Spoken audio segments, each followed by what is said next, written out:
Well, here we are again. His dirty Dan Evans mounts his comeback under the rainy roof at Wimbledon. It's that special time of year that I once described many years ago. This is basically the anniversary of Coffee Break Tennis. We got this thing going in 2017 before Wimbledon. And I've always described this as the tennis Christmas, right? Wimblemas, if you will. But for some reason, I just can't shake the feeling that something's making me down. Something's making me depressed, and I just can't shake it this year at Wimbledon. I don't know what it is. Maybe you can help me figure it out. Perhaps it's the weather. It's been raining a lot. Taylor Fritz definitely isn't happy about the rain. Just yesterday, he was having a nightmare Wimblemas. Things weren't going to plan at all for poor Taylor Fritz. And then right when he grabbed control, where's that rubber thing? Where's Holger Rune's wobble stick? Right when Taylor Fritz grasped the wobbly rubber stick and took control of the match, right when he's back in the driver's seat, they informed him, due to darkness, we're going to have to stop playing. But we'll see you tomorrow, Taylor Fritz. And unfortunately for Taylor Fritz, tomorrow was today, and today was raining all day. So maybe 48 hours or maybe even longer. Maybe it'll take 3 days to get Taylor Fritz back on the court. Who am I kidding? That doesn't make me depressed. I'm overjoyed just talking about that story. Here's a few pictures, a few highlights of Taylor Fritz's negative faces, as Rafa Nadal would say. No more negative faces. Taylor Fritz has got plenty of negative faces. Anyways, no, that's not it. You know, it's rained plenty of times before. And now we got two roofs. Double the fun during a rain delay. You can watch two matches. Or one, if there's a women's match on one of the courts. Just kidding, just kidding. We love the women's tennis here at Coffee Break Tennis. We just think the men's tennis is usually more exciting. Anyways, no, maybe that's not it. Maybe it's not the rain. Maybe it's this. I mean, don't get the wrong idea. Of course, I'm happy to see the great Roger Federer honored at Wimbledon, the place where he's done so many great things, and I think he deserves it. But maybe it's the fact that they're doing this to honor him as the holder of the all-time record for men's titles at Wimbledon. And knowing that Djokovic is about, and again, you know, no fault. I'm not trying to insult the Fed or the Djoker here. But knowing that that record is pretty much over. It's going to be a shared record in less than 2 weeks, and it's going to be a record no more for Roger Federer. He's going to be second place in most Wimbledon titles in a little over a year. Maybe it's that. You know, it makes it feel a little hollow to me. It feels just as fake as this. And these hysterical fangirls and fanboys all across the Twitters were raving about how Roger Federer has joined Coldplay and was even singing with them. Well, Roger Federer's participation was just as hollow to me in that Coldplay concert, even though it is one of my, this is from the first or second Coldplay album when they still had some good songs, you know. It feels just as hollow as the celebration of his greatness at Wimbledon. It's going to be gone. But, you know, I'm okay with that. Roger Federer doesn't have to have all the records. He'll still hold a special place in all of our hearts, and we'll always love him. And of course, I'm happy with Djokovic taking control of things. He's proven that he's the greatest, so that's okay. He's just riding the ship, as it were. Now, maybe it's not that. I think maybe it's this. Now, you may remember Serena Williams had a rain delay. They closed the roof. She came out. She slipped, fell, and I believe that was her last time at Wimbledon. Never played again. After a horrible fall and an injury, she had to go home. This could have happened to Djokovic yesterday, as many haters of the Joker, I'm sure, were wishing for. And I saw this. Take a look. Here's a tweet. Right before we show the tweet, I don't understand why it took so long, right? It rained for like 1 minute. They closed the roof. It's not Djokovic's fault. I don't think he was complaining, saying he didn't want to play. They wouldn't get the guys out there to play for, it took them about an hour to get them back out there. And I saw this tweet. Supposedly this Joker face fan was in the crowd, and someone behind him yelled out within earshot of the Joker, the great Joker, was able to hear him, "Crybaby! You're a crybaby," right? Something like that. Not that long after Joker won his match, Venus Williams was out there. Similar situation. She did slip on the grass, and even though she finished her match, she was winning at that point. She was never the same, not moving the same. A lot of balls that Svitolina hit, she wasn't even trying to make a move for. The fresh grass, it gets very slippery in the early days, and you don't have to put much rain on it to make it very dangerous. The fresh grass took out the great champion Venus Williams. So there was good reason for Joker to Djoker not to want to play out there. And again, I don't think it was, earlier on he made it clear that he thought this might be a little dangerous and they should close the roof. But I don't think Djoker was saying, let's wait a whole hour. Take a look at this one. Now, this guy's just joking, but you've heard this many times. And this story keeps going. It's like a stereotype. It's not true, but I've heard before, the truth is still getting its pants on while a lie makes its way around the whole world. I think something like that. There's a saying, something like that. And I guess it's bothering me, the fact that no matter what Djokovic does, and I think he's going to win here, and I think he's going to win a lot more, there's still going to be people that just hate him for no reason, and it kind of ruins the fun. Can't we just say it? Can't we just admit defeat and take the L sometimes? Joker's the greatest now. Yet it doesn't matter what I say. I saw tons of comments. Lots. Thank you for your comments. I thought it was a nice little song I put together for the Djoker, celebrating his win at the French Open.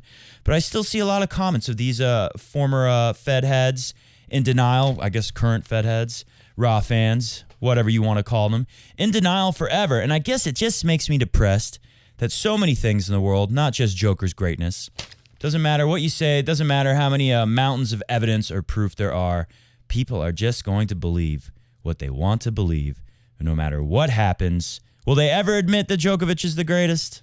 Probably not. They'll be too busy saying that Roger Federer is even greater now because he's officially joined Coldplay.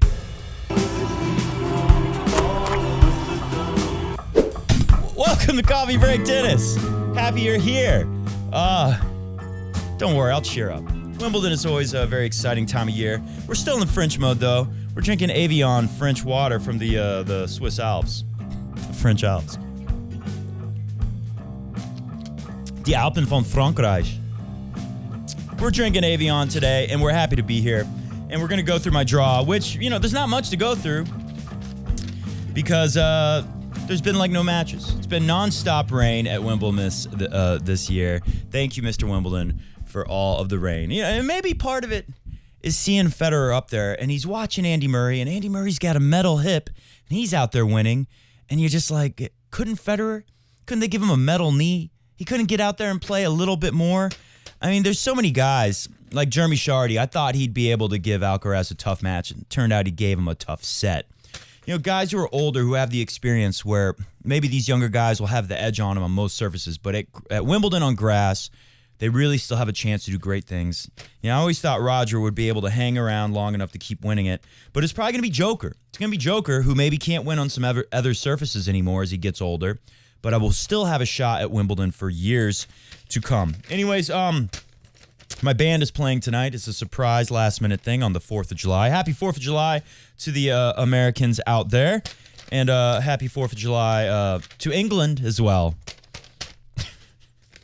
It's because of guys like Scam Nori that we had to fight that war, Revolutionary War, and get away from England. Because did you guys see this? Cam Nori has promised. Scam Nori. One, he said he's just like Nadal, something like that. I think it was taken out of context, but still, let's hold him accountable for that. But Scam Nori, did you see this? He's promising to offset the entire ATP Tour's carbon emissions. They do a lot of flying on the ATP Tour. A lot of tournaments crisscrossing all over the world. Cam Nori says he's going to offset it all by himself, and he's also going to install carbon meters up the anus of every single ATP Tour player. Comrade Cam Nori is looking to do something like that. Also, take a look at this. He promised to put all the lower-ranked tennis players on these trains and ship them all over the world to play their matches. And he'll even have some submersibles for them to ride across the Atlantic Ocean for the U.S. Open. How nice of Comrade Cam Nori. Anyways, between that and the comment that he's just like Rafa Nadal, except for a couple things. So what not to like about Cam? Anyways, let's go through the draw today. Like I said, we have a time crunch. We will not look at my generation's mathematical equations today, but we will do it before the fortnight is over. Let's start with the top, where there are no results, to see if I'm right or wrong on anything. Carlitos Alcaraz looked really good, and he looked great in Queen's Club. Now, I heard commentators like Brad Gilbert saying he hasn't quite figured out all the ins and outs, the little tiny aspects of moving upon the grass yet, but he's looking pretty good, and he's figuring it out quickly. I think he's going to figure it out, and I think if Roger Federer is going to hold that special record at Wimbledon, Carlos is looking like the only guy here who can stop Djoker from taking the record away or making it a shared record at the end of 2 weeks. Arthur Rinderknecht is who I got coming through, and Carlitos will spank him too. Humbert, I like Humbert on grass, always have. I got him coming through. Nicholas Jarry has been good lately on grass and clay. Got him coming through. Cecchinato's probably not going to be able to beat many people at Wimbledon. I got Zverev coming through over the Dutch guy, Browser. I took this Watanuki lucky loser because I don't know too much about Huesler. And, lucky loser, they're playing with house money, as they say. So I always like those guys. Quali phase and lucky losers. They can do some damage. Berrettini. I saw an article recently that said, what does Berrettini want out of life? He's made some money. He's a fashion icon. He's got a hot girlfriend, right? But what does he want? Does he want to be a tennis player anymore? We're not sure. That was the gist of the article. Bad times for Berrettini. Sonego's going to take him out. I think that match was started. I think Berrettini was losing. We'll take the little rat, as you saw in our music video last time, who was destroyed by Novak Djokovic after saying he was happy that he got deported out of Australia, basically. The Demon is good on grass. We'll take him over Kimmer Kapayans. We'll take the Demon going to Zverev and getting taken out by Zverev. We'll take Carlos over Zverev. That could be a good match. Maybe Zverev or Nicholas Jarry. Maybe those guys serve big enough to take out Carlos. But, I saw an interesting article in the Wall Street Journal on Wimbledon talking about how these surfaces are so similar now that the grass is not nearly as special as it used to be. I don't have the article for you. I thought maybe we could go through it, but I don't want to take too long today. The bottom line was they're right. Grass has changed. I mean, it's not new. It's been like this for a long time. I've heard that supposedly the grass is even harder this year. The surface feels harder. It's even closer to like a low-bouncing, fast, hard court. Which, it has been like that for a while, which is no surprise. The lowest bouncing, fast, hard court in the world is the Australian Open. Djokovic is going to win there, and here at Wimbledon, the most, of course. Let's see. TFO has looked good on grass. Wu Yibing, I think, picked up a couple wins on grass. We'll take TFO coming through. I got a Qualife and Dominic Stricker over Poprin. That was a tough call for me. Poprin's got such a big serve. He usually can do well here. We'll take TFO going through there. Got a Vashka over Federico Coria. Got Grigor Dimitrov coming through. Got David Ovich coming over Arthur Fils. I'm taking Zhang Jizhen over Van der Zanderschulper because he's just been terrible everywhere. He hasn't won a match in a while. We'll take the Qualife. We'll take Holger Rune. We'll take Medvedev over Ferry. We'll take Manarino. Remember he was beating Federer that last time Federer played at Wimbledon. Was it 2021? He was beating Federer, at least giving him a very close match. I remember I was feeling pretty nervous that is Federer really going to lose to Manarino? And then Manarino slipped on the wet grass. So it depresses me to see people talking trash about Djokovic like he forced Mr. Wimbledon to take him off the court for that long. Can't we give this guy some credit? Do people ever get tired of hating someone for no reason that you don't even know? Who most of them, if they came across Djokovic, they would probably be like, oh my God, can I take a selfie with you? Right? Maybe I shouldn't look at Twitter. Maybe that's what it is. By the way, you can follow us at Twitter if you decide to put yourself through that. At Coffee Break Tens, TENS. At Coffee Break Tens on the Twitters you can follow us, or at the Instagrams at Coffee Break Tennis. We haven't done that in a while, but go ahead and follow us. I'll try to post more stuff on there. Of course, when there's a big match, a lot of times I'll get on the Twitter and tweet a lot of my thoughts and fun things I noticed during the match. You can have fun with me there too. We'll take Marcus Giron over Hugo Delin. He hasn't done much winning in a while. Fucsovics showing a little life, even though Talon Griekspoor is pretty good on grass too. We'll take Marty Fucsovics. I've always liked him. We'll take Fran the Man Cerundolo. This guy, ever since he popped up at Miami a year or two ago, he's been pretty good, huh? I'm starting to really like him. And he's been good on grass. For a guy who has not that much experience, very impressive. I mean, what's not to like about Cerundolo? We're going to take Cerundolo going pretty far. Got him going to the fourth round, losing to Miami Meds. By the way, what's going on over here? I had Dirty Dan losing. If they hadn't moved this match to center court because of the rain and they didn't want him to go through what Taylor Fritz is going through, so they put him on center court, I think Dirty Dan would already be out. And I picked against him, which is really hard. I always pick Dirty Dan to do well on grass. His game's good for the grass, but this Hallis guy has been better lately on grass, and Dirty Dan even himself said he's been so bad on grass in all the warm-up events coming into Wimbledon that he's not looking forward to playing Wimbledon. Well, that was a major red flag for me, so I don't have him. But he's serving 3-4, 15 love. He got that third set in a tiebreak. He was very close to losing, but this crowd in center court, which might be the plebs, right? I think these are not people who hold center court tickets. I think these are people who hung around all day on the grounds, just normies, as they say, and they got to sit on center court. So good for them.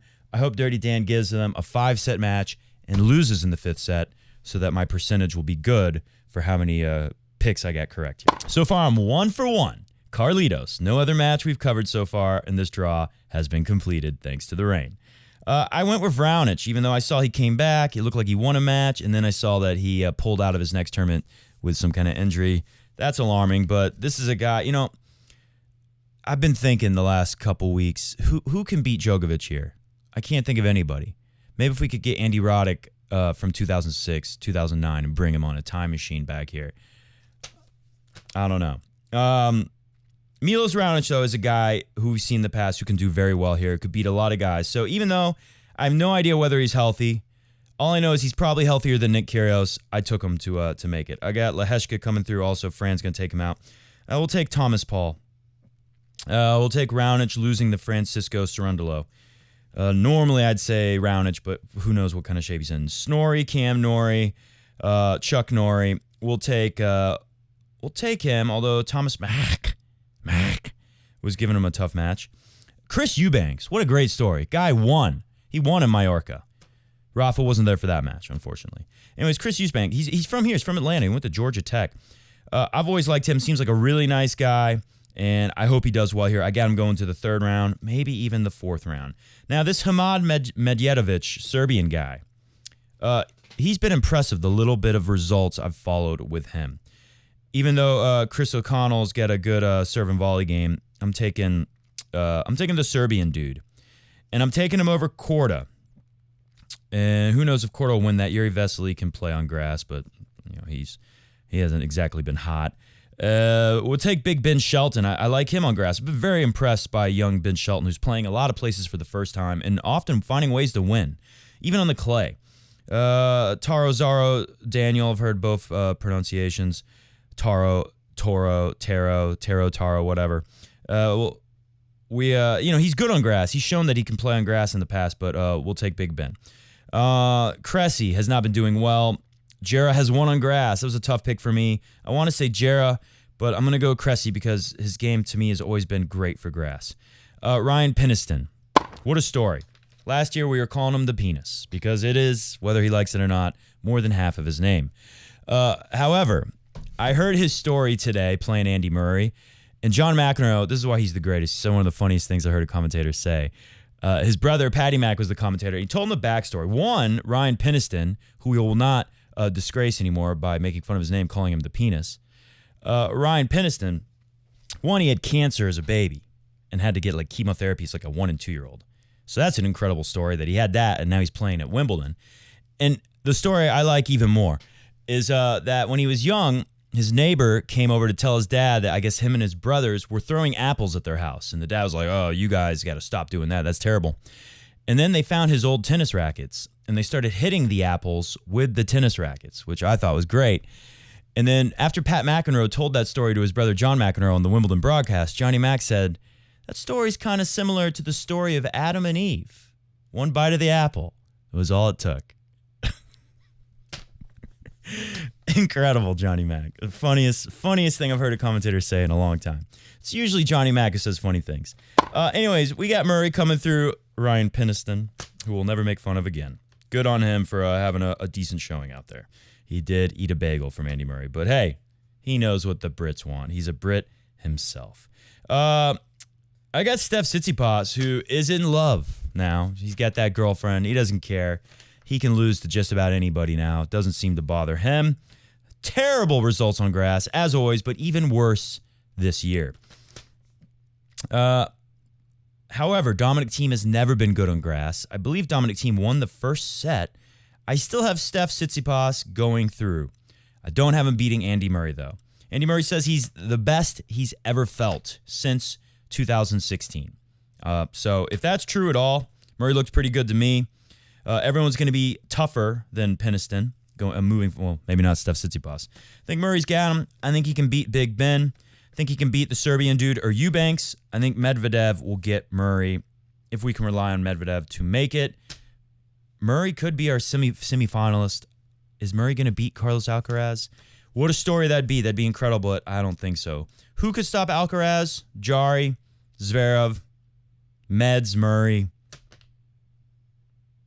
Holger Rune? Nah, not here. Rune's great, but he's still got to figure out grass.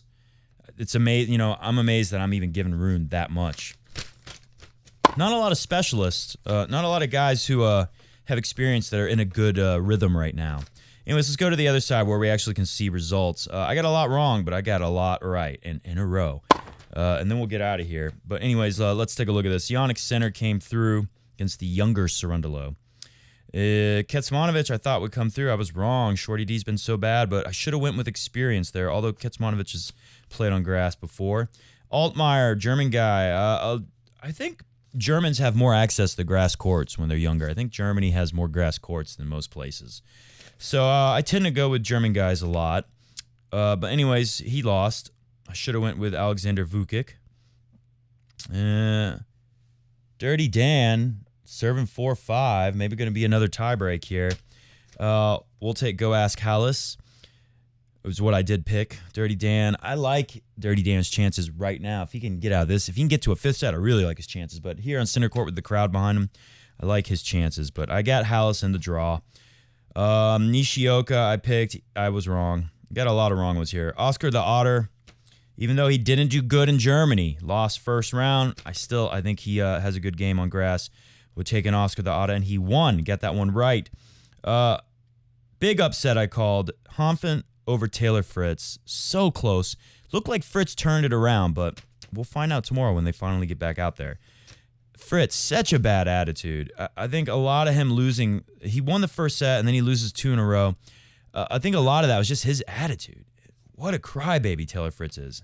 And he hasn't earned the right. That's what gets me the most. Guido Pella. I've been informed that he pronounces it Guido Pella. Guido Pella, I believe. I got him winning. I think he's up a set. That match not finished. Harold Maya Qualife, we took him. I don't think that's finished either. I got Pella coming through there. I got Hoffman coming through, taking out the Otter, losing the Yannick Sinner. Sinner looks pretty good. If he's healthy, he should do well here and make it to the semis. I went with Gasquet. I took experience, and he lost. I went with Roberto Batista Agut, and I believe he's winning, but that match isn't finished. I got him going through to the fourth round, to the quarterfinals, actually. Maybe that's crazy, but with grass, you got to take guys who can play on it. I got another upset here. I'm calling Shapo. Big Baby Shapo is also enjoying having a girlfriend like Tsitsipas lately, enjoying that more than being a tennis champion. I got him going down to Radu Albat. That was a close match. They did not finish, of course, with all the rain. You got Lloyd Harris. I've seen him have good results in the past on grass. I got Albat coming through. I took Liam Brody. I almost didn't. Glad I did. He won. Got that right. I got pretty much everything right except for 2 matches all the way down from here, so that's good. Casper Ruud, I got reluctantly, but he should be able to come through there. I got him again, but then I got him losing to Albat. I got Roberto Batista Agut coming through. I mean, it's a good draw for Casper Ruud. Maybe he could do it. Rublev we got coming through. I like this Von Arschla kid, but I took Karatsev. I like his game on grass. I took the Qualife over Sebastian Baez. That was correct. I took David Goffin because I knew Nick Kyrgios was not going to play. It was so obvious that he was going to pull out or he was going to lose. The guy couldn't move, didn't play. The injury, he couldn't even move in his last match, and now he's got some other injury, a torn ligament in the wrist or something like that. Maybe we'll never see Kyrgios again. I seriously wonder. Is he willing to do the work that it takes? I hope he is and that he comes back. We'll take Bublik, who's been awesome on grass lately and should be. Although Mackie McDonald can play on grass. We'll take the Wolfmeister. We got all these right so far. We took the Deutscher Jungen, Maximilian Martyrer. Correct. Felix, been terrible. He's out. Correct. Musetti, we took him. Correct. Isner. I wasn't sure about Isner, but Jaume Munar really shouldn't be beating Isner on grass. This must be the end of Isner's career. He's out. I got that wrong. I took Lajovic. I usually take anyone with experience over a wild card, especially at Wimbledon. Lajovic lost. I got that wrong. Hubie smokes doobies. We took him. He won it. Good job, Hubie. Echeverri, can we forgive him finally now that Roger appears to really be for real retired? I still don't believe it. Surely Roger's going to come back. Wawrinka, I really didn't want to pick him. But, looking at team, he's got a lot of first-round losses at Wimbledon, never made it past like the third or fourth round. Wawrinka, you would think, is kind of the same deal, but he's actually made a couple quarterfinals, I think, at Wimbledon. So I took the experience here, even though I really like Ruutsuvori, and somehow Wawrinka came through fairly easy. I was shocked by that. I took Jordan Tomo, experience. He won. Of course, I took the Djoker all the way, winning in 3 against Sinner. I said it's not going to be this close this time. I think Djoker's going to take some Djoker revenge out on him. Let's look through some of these results. I got Rublev doing pretty good here, but I don't have like a ton of faith in him. Got the Gopher going pretty far, losing to Rublev. Got Bublik going pretty far, beating Rublev. That would be interesting. Djokovic, Bublik, quarterfinal. I'm looking at this thinking, who can beat Djokovic? Not Stan. Not Jordan Thompson. Maybe Hubie, but very unlikely. But he'll have some chance compared to these other guys. Maybe Bublik, not Rublev. Maybe Bublik. He's the only one in here I see with a chance. Maybe Sinner. I got Djoker winning against all those guys. And then the big question, hit the music, we're getting out of here. Comment below. Can Carlos do it? What a shock that would be. I mean, he won Queen's Club. That was a big statement. He's number 1 in the world again. He shouldn't be because Djokovic should have 2,000 points extra from winning Wimbledon last year. But put that aside. I think Carlos maybe could do it here. And again, remember the big thing. Carlos said those cramps might have come on, not just from super exertion, because that was a very physically demanding first 2 sets, but also because of the nerves. It's not going to be the pressure here. He's not the favorite to win at Wimbledon at all. If we get that final, I hope we do. Even though I want Djokovic to win, right? I've gone full support for Djokovic. I want, may the best man win the GOAT race. And honestly, seeing all the people say, oh, he's not the greatest, even though these are the same people that said for years Federer's the greatest because he has the most slams, that we're happy to say Nadal's the greatest now because he has the most slams. But Djoker has the most slams, winning the head-to-head against them. He has all kinds of, records over them. He's not the greatest. It's subjective. It's a nuanced article, some have said. And to me, I just think this is pathetic. Pathetic. I don't like it at all. So I'm hoping Djoker, for his sake, can win some more and put some distance so it makes the argument less relevant and we don't have such a pathetic showing from the Federer fans, who I'm ashamed of, the Federer and Nadal fans who can't just admit. You can say currently. You can say Djokovic is currently the best. Nadal's going to come back and win the French and win some more. But they see the writings on the wall. Anyways, we will be back hopefully tomorrow. Tomorrow I got a lot going on. Thursday's wide open, baby. So we'll definitely see you by then to talk about more Merry Wimbledon. See ya!